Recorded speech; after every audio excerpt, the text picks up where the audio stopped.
Bom dia, saúde amada igreja, com a graça e a paz do nosso Senhor e Salvador Jesus Cristo. Mas vou falar baixo e doce, ok? Um pouquinho de rouquidão aí, mas vocês ouvindo as palavras aí, aprendendo da Bíblia, tá ótimo, né? Então, aí aumentou, graças a Deus, né? A gente vai continuar a nossa série de estudos sobre as parábolas do Evangelho de Lucas. E nessa manhã nós vamos tratar da parábola do rico e de Lázaro, né? Geralmente nas parábolas de Jesus ele não dá nome para as pessoas. Essa é uma parábola bem diferentona e eu creio que nós temos muito a aprender essa manhã. E vamos orar para que Deus nos ajude a aprender tudo, né? Não adianta a gente ter um culto, uma palavra de meia hora e voltar para casa tendo aprendido 5 minutos da palavra, né? Vamos orar para que Deus nos ajude a aprender tudo o que Ele tem para nós, a olhar para esse texto e refletir sobre as nossas vidas, sobre as nossas experiências e pedir a misericórdia de Deus e a presença do Espírito Santo nesse momento.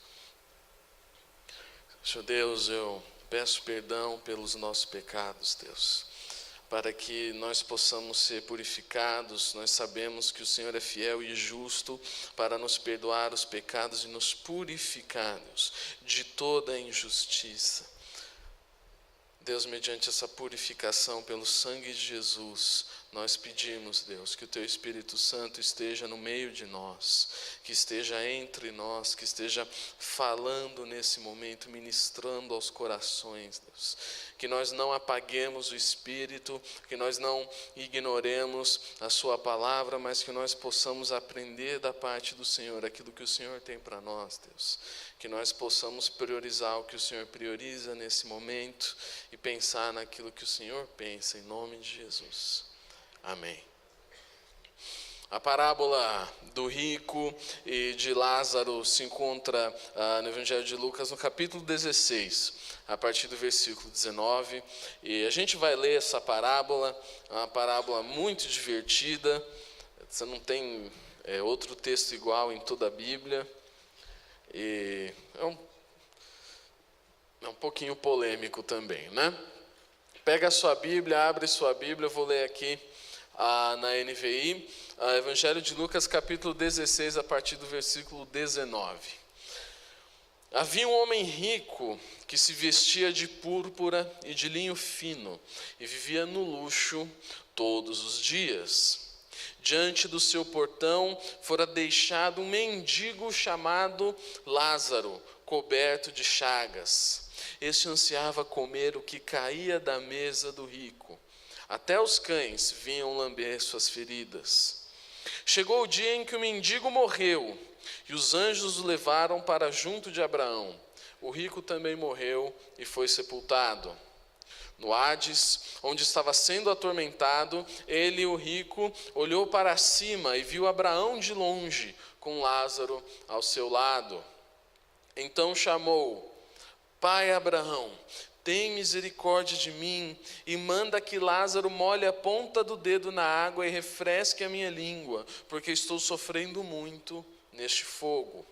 Mas Abraão respondeu: Filho, lembre-se de que durante a sua vida você recebeu coisas boas, enquanto que Lázaro recebeu coisas más. Agora, porém, ele está sendo consolado aqui e você está em sofrimento. E além disso, entre vocês e nós há um grande abismo, de forma que os que desejam passar do nosso lado para o seu, ou do seu lado para o nosso, não conseguem. Ele respondeu: Então eu te suplico, pai, manda Lázaro ir à casa de meu pai, pois tenho 5 irmãos. Deixa que ele os avise, a fim de que eles não venham também para este lugar de tormento. Abraão respondeu: Eles têm Moisés e os profetas, que os ouçam. Não, pai Abraão, disse ele, mas se alguém dentre os mortos fosse até eles, eles se arrependeriam. Abraão respondeu: Se não ouvem a Moisés e aos profetas, tampouco se deixarão convencer, ainda que ressuscite alguém dentre os mortos. Uma história muito muito rica, né, com muitas imagens extraordinárias. E eu penso aqui, nós vamos trabalhar com esse texto a partir de 3 temas básicos sobre os quais esse texto pondera, sobre os quais esse texto traz alguma iluminação. O primeiro tema que esse texto traz é o tema da desigualdade social, né? É um tema político. A Bíblia tem os seus momentos políticos, né? Tem os seus momentos de falar do rico, de falar do pobre, e eu achei muito próprio para o dia de hoje que a gente tratasse do tema da desigualdade social a partir da compreensão da palavra de Deus e da interpretação da palavra de Deus. O segundo tema é o tema da vida após a morte. Esse é um tema muito importante para todos que são cristãos, porque se você é um cristão e você não acredita na vida após a morte, o apóstolo Paulo vai falar que você é o mais miserável de todos os homens, né? Se não existe ressurreição dos mortos, então a fé no cristianismo é uma fé idiota, porque ela se baseia no poder de Deus sobre a morte, e ela se baseia no valor que existe na vida eterna. Então, se você retira do cristianismo a vida eterna, e você retira do cristianismo a salvação, e você tira do cristianismo o céu e o inferno, e fica só com uma pasta de moralidade qualquer, então essa é uma religião completamente infrutífera, completamente inútil. A compreensão de que existe vida após a morte é central, né, para qualquer um que venha se identificar com o cristianismo e venha estudar a palavra de Deus, que é o nosso terceiro tema. Esse texto, o tema principal desse texto, não é falar do rico, não é falar do pobre, não é falar do anjo, não é falar de Abraão e não é falar do céu e do inferno. O tema principal desse texto é a palavra de Deus, né? Quando Abraão fala, se não ouvem Moisés e os profetas, então não ouvirão ainda que um morto ressuscite e fale para eles. O sentido desse texto é, o poder da transformação está na palavra de Deus. O poder da palavra de Deus é aquilo que transforma, não é mais nada, não é isso, não é aquilo, não é o milagre, não é a experiência extraordinária, não é uma igreja divertida, é a palavra de Deus. Coisa mais preciosa que nós temos é a palavra de Deus. E no final nós vamos chegar a essa conclusão que eu acabei de dar agora, mas vamos também prestar bastante atenção em tudo que esse texto nos ensina. O primeiro momento do texto, os versículos de 19 a 21, pondera sobre a desigualdade social. Vamos reler. Havia um homem rico que se vestia de púrpura e de linho fino. Aí você pode pensar, homem vestido de púrpura, de lantejoula, isso é um negócio meio esquisito, mas era a roupa do rico naquela época, né? Hoje a gente tem o Armani, hoje a gente tem os outros, né, que também fazem roupas bonitas, além do Armani, e naquela época tinha púrpura, e tinha o linho fino, e ele vivia no luxo todos os dias, ele fazia o que ele queria, ele comia o que queria, a vida dele era uma ostentação constante. E diante do portão desse rico, fora deixado um mendigo, né? É engraçado essa figura, né? Alguém deixou um mendigo lá, né? Talvez alguém olhou para esse mendigo e falou, olha Lázaro, lá tem um cara muito rico, então mesmo que ele não goste de você, não vai custar nada ele te dar um pedaço de pão, porque ele tem as roupas mais caras, e ele tem aquele gato pelado que é caríssimo e muito feio, e ele tem aqueles carros bonitos, e ele tem éguas como as do faraó, e ele é muito rico. Então se você ficar no portão dele, eventualmente ele vai te dar alguma coisa, porque ele é tão rico, que não vai custar nada ele te dar um pão, não vai custar nada ele te dar comida. Vai lá, Lázaro. E este Lázaro estava coberto de chagas, ele estava muito doente, e não tinha médico para ele, porque o médico, em toda a história da humanidade, é uma coisa muito cara. E este Lázaro ansiava comer o que caía da mesa do rico, né? Esse Lázaro, ele é muito resignado na sua situação social. Como aquela mulher cirofenícia que fala para Jesus, né? Ainda que eu não seja filha, ainda que eu não seja judia, eu posso comer aquilo que cai da mesa. Eu posso me alimentar com os restos. E esse Lázaro, muito resignado, falou, eu poderia comer os restos. Né? Assim como o filho pródigo, né? Eu poderia ser um servo, eu não quero ser rico, eu não preciso de muita coisa, mas se eu pudesse comer um restinho, se eu pudesse ter um pouquinho de alívio, seria muito bom. Mas em vez disso, os cães vinham lamber as suas feridas. O cão na Bíblia, ele é um animal muito sujo, ele é um animal completamente imundo. Hoje em dia é bastante diferente. O cão, a gente tem essa noção de que ele é o melhor amigo do homem, que o cão é bonzinho, né? O cão lambe sua cara, você dá risada, né? Saliva do cão é limpinha, pode deixar ele lamber. Eu abano o rabinho, a gente acha a coisa mais linda do mundo. Mas na Bíblia, cão é animal imundo. Né? Aí, para quem está anotando, você lê em casa Êxodo, capítulo 22, versículo 31, e 1 Reis 21, 23. Né? São textos que vão demonstrar o status do cão como animal imundo. Né? Quando uma pessoa era muito malvada, por exemplo, o exemplo de Reis aqui, como Jezabel, a pessoa, Deus queria destruir aquela pessoa, Deus queria envergonhar aquela pessoa, o profeta vai e fala, Jezabel vai morrer e ela vai ser lançada no campo, ela não vai ser enterrada, mas os cães vão comer a sua carne e beber o seu sangue. Quando você tinha um animal despedaçado no deserto, você não podia comer daquilo. Tudo aquilo que era impuro, comida impura que sobrava ou que aparecia, eles jogavam para os cães. Então, como o cão comia tudo aquilo que era impuro, ele era um animal impuro. E aqui nessa parábola isso fica muito claro. Né? Os cães lambiam as chagas de Lázaro. Quer dizer que ele era um homem imundo, era um mendigo. O mendigo, ele geralmente é fedido. O mendigo cheiroso é uma raridade. O mendigo, geralmente, ele não é muito saudável, porque como é que ele vai tratar dos problemas de saúde dele? Então a gente olha para essa situação de Lázaro e encontra uma introdução para a parábola muito simples. A parábola começa assim, tinha um homem que era muito rico, tinha um homem que era muito pobre. Essa é a apresentação da história. Tinha um homem muito rico, tinha um homem muito pobre.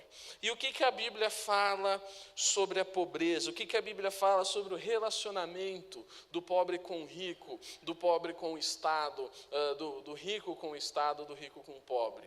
O que a Bíblia fala sobre as situações de desigualdade social? Né? Esse é um tema muito político, o pessoal mais politizado fica postando muita coisa no Facebook, e eu pensei em trazer aqui uma meditação bíblica sobre a questão da desigualdade social. Né?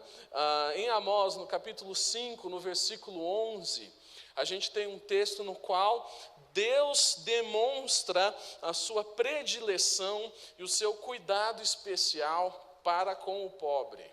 Amós capítulo 5, versículo 11, diz o seguinte, vocês oprimem o pobre e o forçam a dar-lhes o trigo. Por isso, embora vocês tenham construído mansões de pedra, nelas não morarão. Embora tenham plantado vinhas verdejantes, não beberão de seu vinho. A condenação que Deus estabelece para essas pessoas ricas é a seguinte: a sua riqueza, quando ela é baseada na opressão, ela vai passar. Deus vai se certificar de que a sua riqueza e de que o seu conforto e de que todas as coisas boas que o dinheiro compra sejam tiradas de você. Porque o dinheiro que é conquistado através da opressão não é algo que faz parte da bênção de Deus. Na Bíblia é muito claro, não dá para você falar o contrário. Pessoas abençoadas por Deus enriquecem. Em muitos textos, Salomão é o maior exemplo. Né? Deus gostou do pedido de Salomão quando Salomão pediu sabedoria. Então, quando Deus vai honrar Salomão, ele dá dinheiro também. Entre outras coisas, ele dá dinheiro, ele dá prosperidade, ele dá riqueza. Quando Jó ele entende sua situação humana diante de Deus, e ele fala, eu nunca vou amaldiçoar Deus, mesmo tendo perdido tudo. O final da história de Jó é Deus dando de volta toda a riqueza de Jó e muito mais. A riqueza não é uma coisa ruim em si.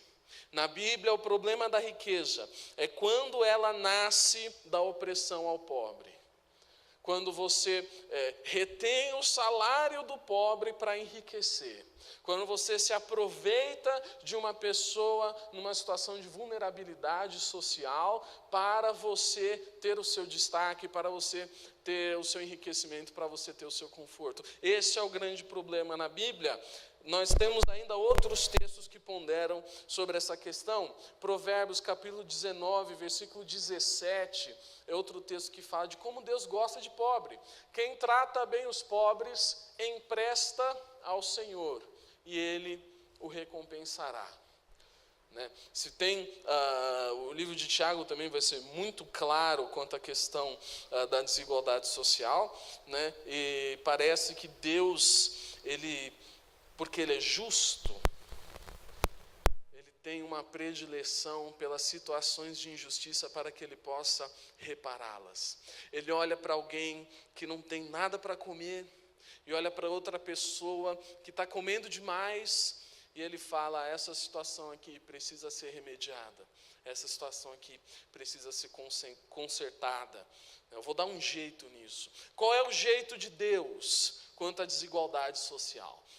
Essa é uma pergunta que não é muito fácil de fazer, talvez seja o mesmo que perguntar, seria Deus socialista? Se Deus olha para a desigualdade social e a intenção de Deus é fazer com que essa desigualdade acabe, seria Deus socialista? Vamos ler então Tiago capítulo 5, a partir do versículo 1. E hoje é um dia de ler muito Bíblia, viu? Ouçam agora vocês ricos, chorem e lamentem-se, tendo em vista a desgraça que lhes sobrevirá. A riqueza de vocês apodreceu, e as traças corroeram as suas roupas. O ouro e a prata de vocês enferrujaram, e a ferrugem deles testemunhará contra vocês, e como fogo lhes devorará a carne. Você tem aí uma reparação. Lázaro tinha chagas, porque ele era pobre, não tinha acesso à saúde. Então Deus fala, aquilo que se acumulou para você, a sua riqueza vai devorar a sua carne. Vocês acumularam bens nesses últimos dias. Vejam, o salário dos trabalhadores que ceifaram os seus campos, e que por vocês foi retido com fraude, está clamando contra vocês. O lamento do ceifeiro chegou ao ouvido do Senhor dos exércitos. Vocês viveram luxuosamente na terra, desfrutando prazeres, e fartaram-se de comida em dia de abate. Vocês têm condenado e matado o justo, sem que ele ofereça resistência. Portanto, irmãos, sejam pacientes até a vinda do Senhor. Vejam como o agricultor aguarda que a terra produza a preciosa colheita, e como espera com paciência até virem as chuvas do outono e da primavera. Sejam também pacientes e fortaleçam o coração, pois a vinda do Senhor está próxima. Deus, Ele em nenhum momento vai falar para que os pobres se tornem ricos. A reparação da injustiça da parte de Deus não funciona dessa maneira. Quando Deus olha para a injustiça, Deus sendo justo, Ele sabe que tem um plano para remediar a injustiça. E esse plano consiste no seu reino eterno. Como Jesus fala, bem-aventurados, lá em Mateus 5, os pobres de espírito, bem-aventurados os misericórdios, bem-aventurados os pacificadores e tal. Aí chega depois, porque vocês receberão herança no reino. A questão é o reino.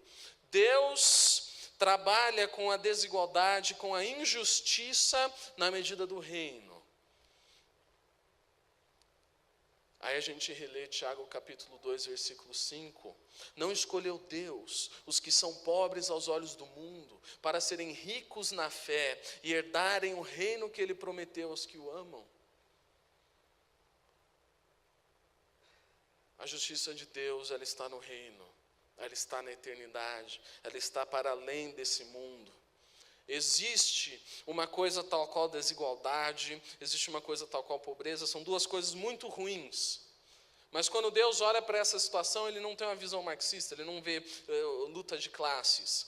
As classes que existem para Deus são duas: existe o salvo e existe aquele que é guardado para condenação. Deus, Ele vai ter uma predileção pelo pobre e vai falar: olha, você já sofreu na sua vida, agora eu vou te consolar. Eu vou te consolar no meu reino.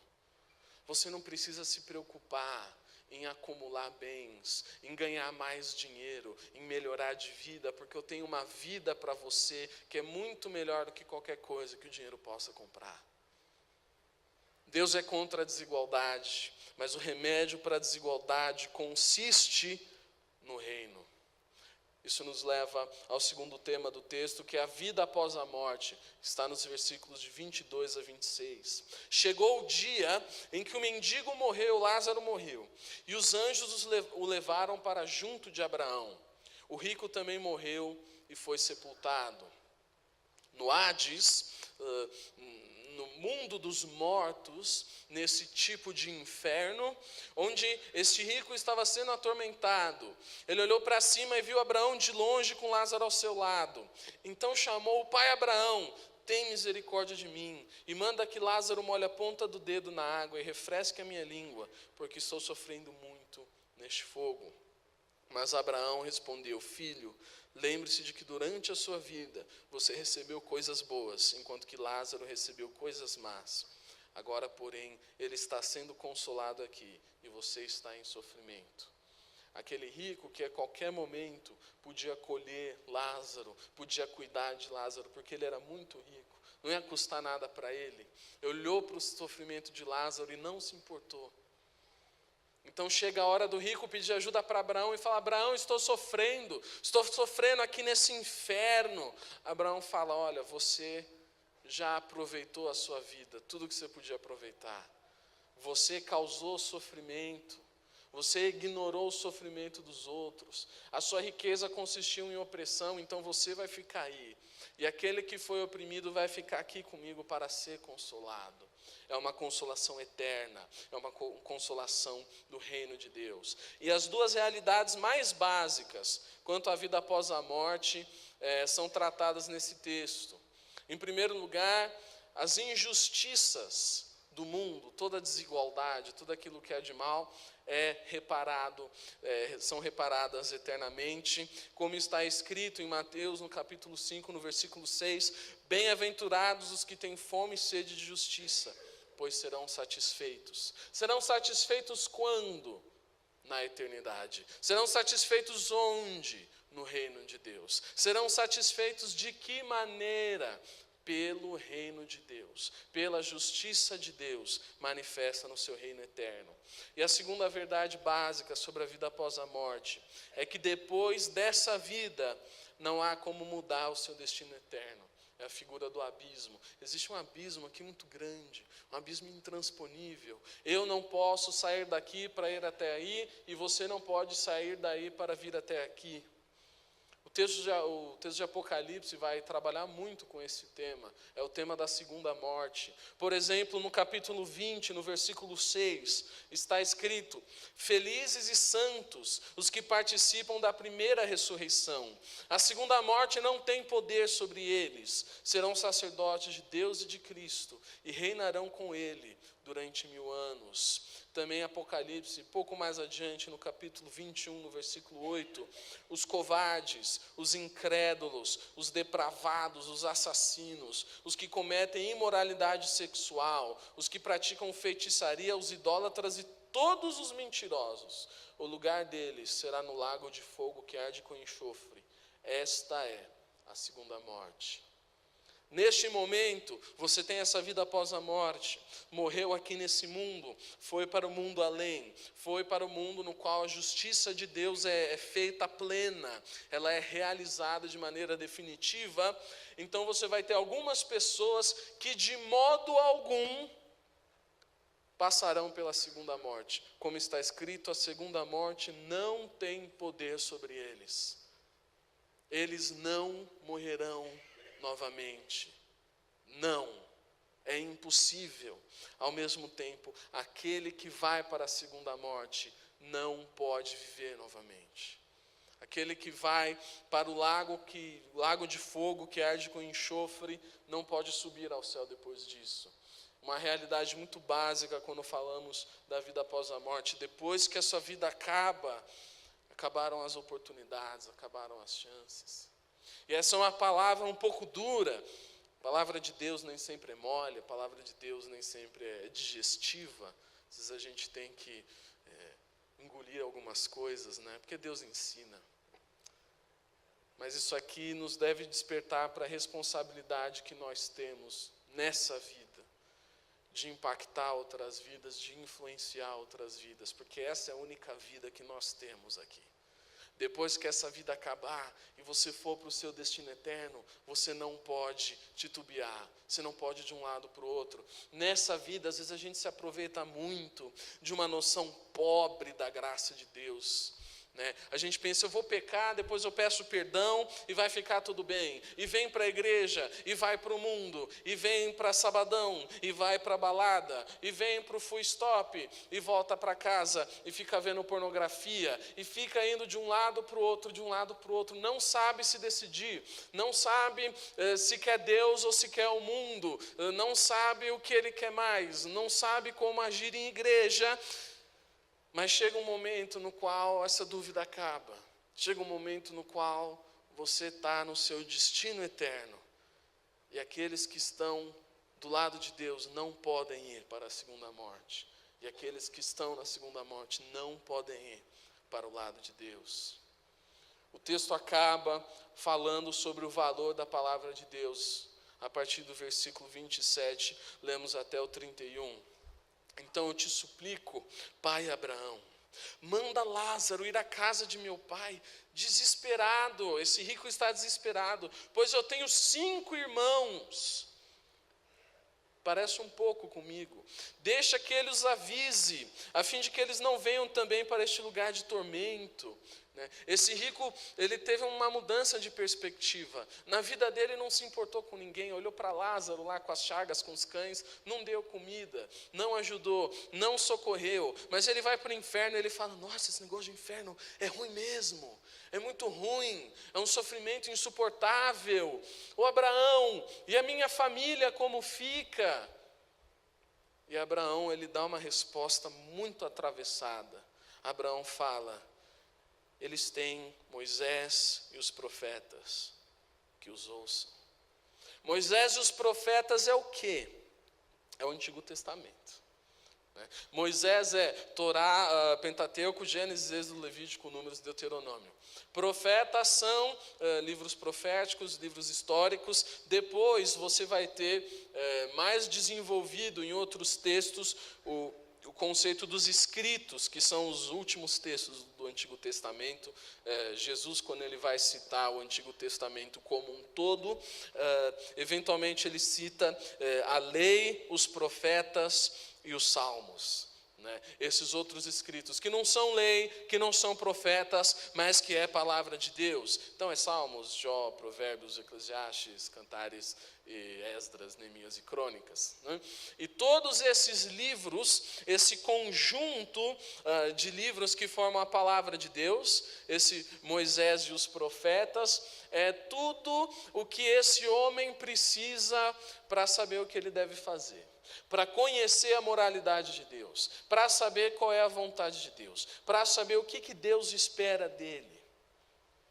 Mesmo que alguém ressuscite dentre os mortos, pensa aí numa pessoa que morreu, mesmo que essa pessoa levante dentre os mortos e vai falar, olha, eu ressuscitei, Deus me ressuscitou, se converta. As pessoas, se elas não creem na palavra de Deus, elas não vão crer no milagre.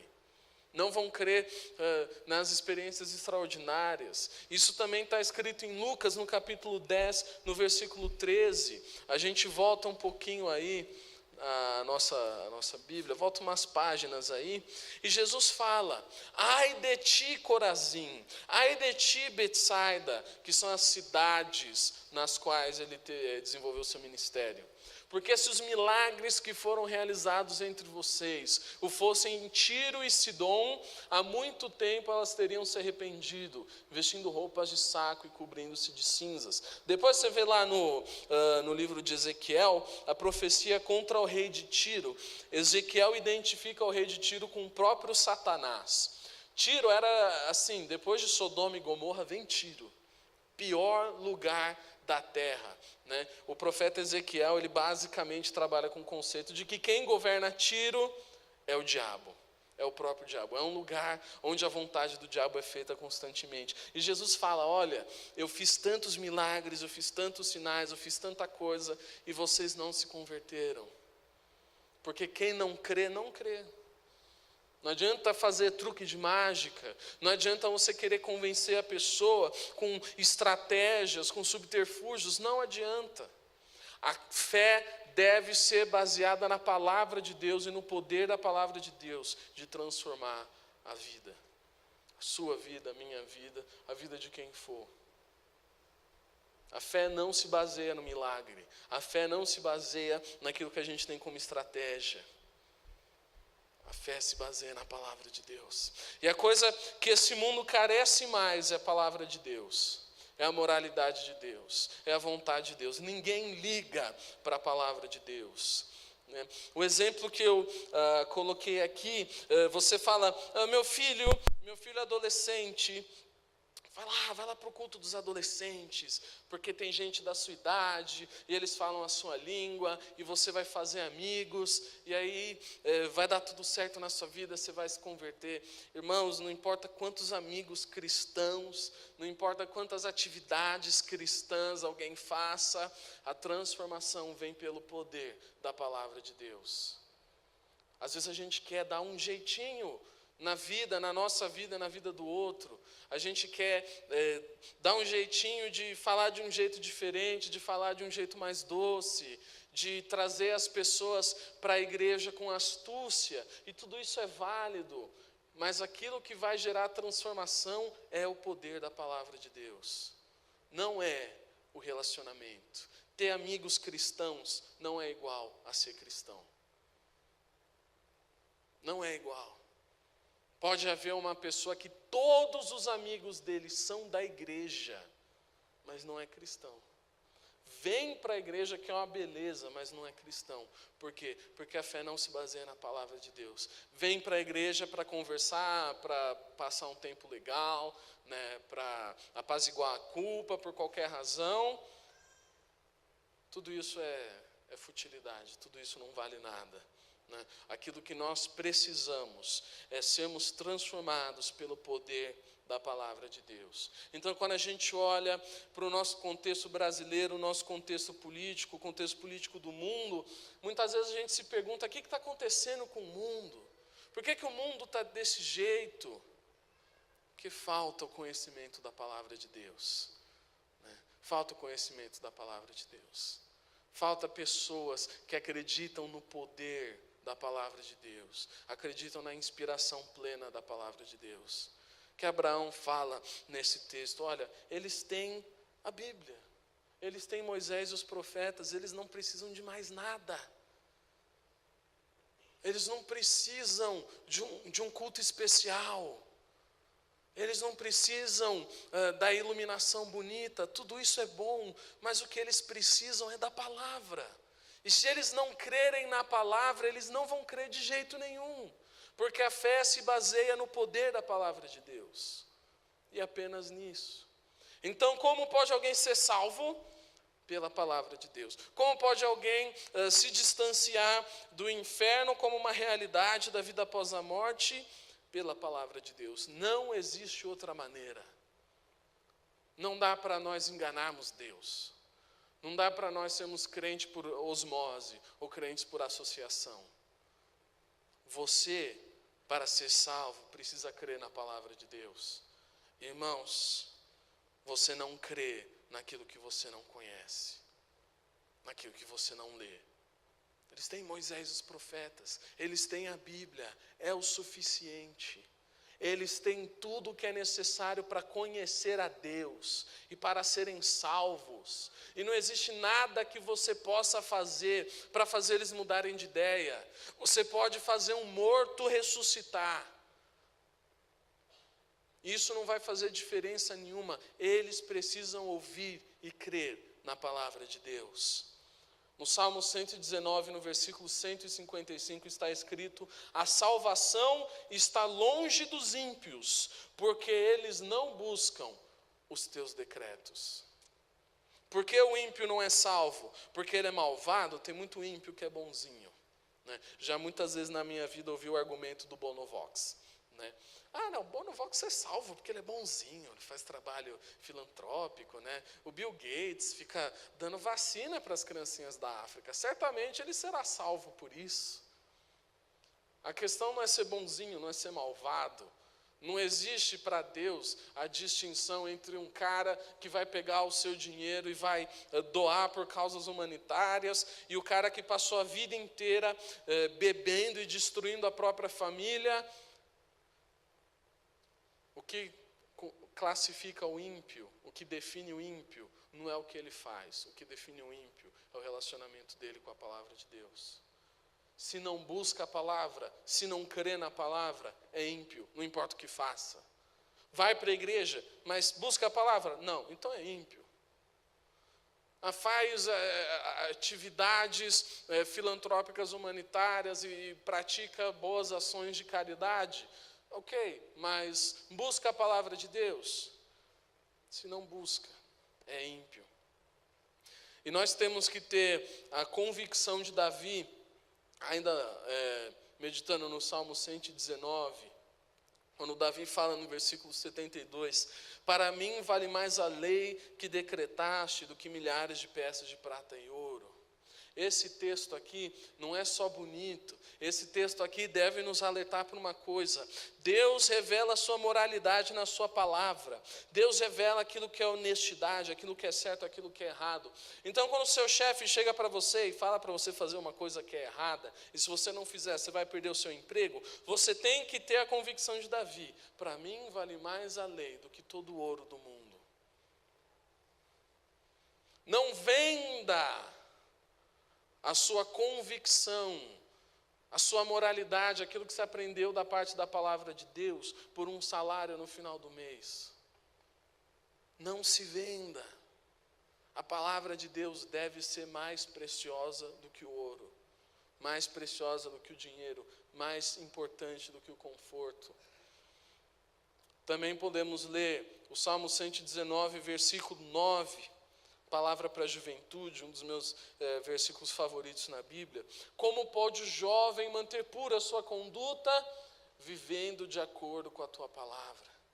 Não adianta você trancar o seu filho em casa e falar: você não vai para a balada. Isso não vai purificar a conduta dele. O que purifica a conduta, o que purifica a vida é a palavra de Deus, é o poder da palavra de Deus. Então como é que eu faço com meu filho que vem para a igreja, mas não tem uma conduta correta nas situações da vida? Você compartilha com ele o poder da palavra de Deus. Irmãos, a gente tem tantas estratégias, tantos meios de querer agradar a Deus. Às vezes a gente está realmente querendo enganar a Deus, fingir ser crente. As realidades espirituais que nós precisamos conhecer estão todas na palavra de Deus. Não adianta querer ter outra maneira de lidar com isso. Como pode um jovem manter pura a sua conduta? Como pode um jovem ser exemplar e bonito como Ortiz? Uma conduta pura e agradável, com cheiro suave para Deus. Se atentando ao cumprimento da palavra, vivendo de acordo com a palavra. Não tem outro jeito. Não tem outro jeito. Não adianta você querer torcer o braço de Deus, não adianta você querer usar estratégias para que as pessoas se convertam. As pessoas se convertem a Deus por meio do poder da palavra. Você tem que falar da palavra, você tem que compartilhar o poder da palavra. Abraão, manda Lázaro, eles com certeza vão acreditar. E Abraão fala, não vão. Se não acredita na palavra, não vai acreditar de maneira alguma. Também Lucas, um pouquinho antes da nossa leitura da parábola, no mesmo capítulo 16, no versículos 16 e 17, Jesus fala, a lei e os profetas, isso é, a palavra de Deus, profetizaram até João o Batista. Desse tempo em diante estão sendo pregadas as boas novas do reino de Deus. Está sendo pregada uma palavra que é diferente em essência. E todos tentam forçar a sua entrada nele. Todo mundo quer dar um jeitinho de ser crente, de ser salvo. Mas é mais fácil o céu e a terra desaparecerem do que cair da lei o menor traço. As pessoas tentam entrar forçadamente na vida eterna, no reino de Deus. As pessoas usam de estratégias para entrar no reino de Deus, mas o que Jesus fala? Entra pela palavra. Você não consegue enganar Deus. Você não consegue ter uma fé apenas na igreja. A sua fé tem que ser na palavra. E esse mundo vai acabar antes que Deus modifique a sua palavra. Aquele que não ouve a palavra não ouvirá nem mesmo a voz do próprio Deus. É como acontece lá no livro de Atos, no capítulo 2. As pessoas começam a profetizar em línguas, mostrando o poder de Deus, mostrando o poder do Espírito Santo de maneira miraculosa, e as pessoas olhavam e falavam, esse povo está bêbado, esse povo não sabe de nada, se não crê na palavra não vai crer em milagre nenhum. Finalmente vamos ler Romanos capítulo 8 a partir do versículo 24,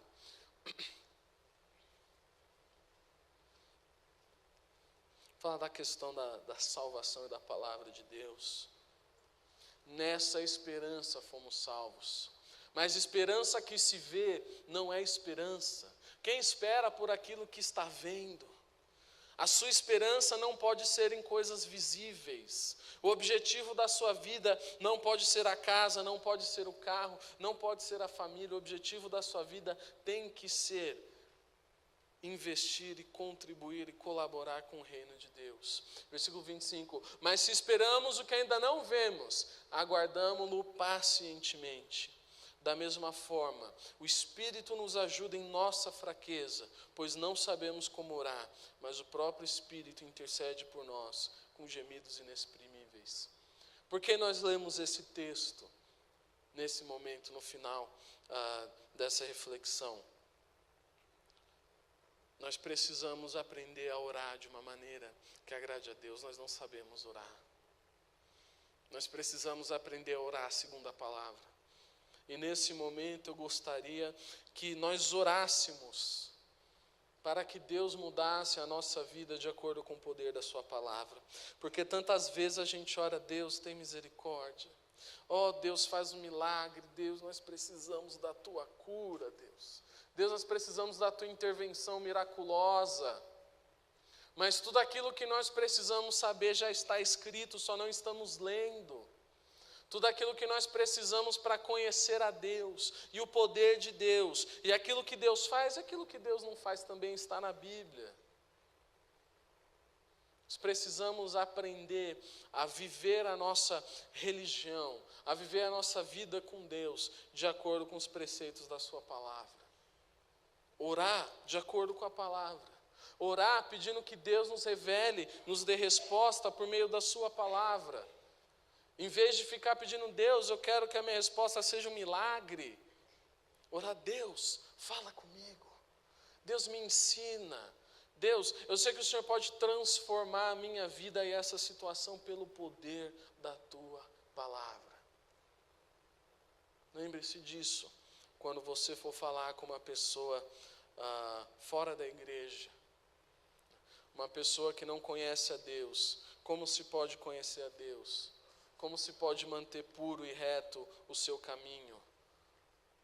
Através do conhecimento e do cumprimento da palavra de Deus. Você não vai empurrar ninguém para o céu. Você não vai puxar ninguém para o céu. Você não consegue. Ninguém consegue forçar a sua entrada no reino. A entrada no reino é feita por meio do cumprimento da palavra de Deus. Vamos orar. Graças a Deus pela tua palavra, Senhor. E que nós possamos aprender junto com essa parábola, Deus, que a tua palavra deve ser o nosso maior valor nesse mundo. Deus, nós nos distraímos com opiniões políticas, nos distraímos com opiniões sobre a sociedade, e muitas vezes a gente se esquece de se tornar para a tua palavra para olhar para o Brasil, Deus. A gente fica olhando para o Brasil, a gente fica olhando para as coisas que estão acontecendo, e olha para o Senhor e fala: Deus, por que isso está acontecendo? Mas tudo já está determinado, tudo já está escrito, tudo já está explicado na tua palavra, Deus. Então que o Senhor nos ensine, Deus, a valorizar a palavra que o Senhor nos deu, a compartilhar a tua palavra com aqueles que estão ao nosso redor, Deus, sem medo, sem vergonha, sem sentir receio de sermos rejeitados, de sermos tidos como estranhos, de sermos perseguidos, mas que nós possamos viver e contar a tua palavra onde nós formos, Deus, a tempo e fora de tempo, falando da palavra, cumprindo o ministério, falando da palavra, Deus. Nós te agradecemos pela palavra, nós te agradecemos pela Bíblia, te agradecemos porque o Senhor escolheu se revelar a nós, Deus. E te pedimos perdão, Deus, porque tantas vezes quisemos favores do Senhor, sem mesmo nos ocupar em te conhecer, em conhecer a tua vontade, Deus. Muda o nosso coração, converte o nosso coração, Deus, a tua palavra em nome de Jesus.